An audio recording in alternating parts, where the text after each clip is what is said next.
In this video, I'm about to show you how to change the notification sound on Instagram on iPhone. First, navigate to the Instagram app on your phone.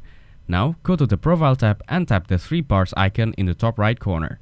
In Settings, scroll down to find the notification option and tap on it. To enable notifications, go to the device setting.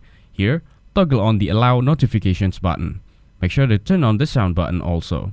You can change more notification settings in the Instagram settings. Next, in the Settings app, reach the Notifications option. Scroll down and select the Instagram app.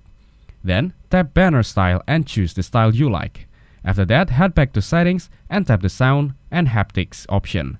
Following that, go to Text Tone and select the timer for notifications. Thanks for watching, don't forget to like and subscribe.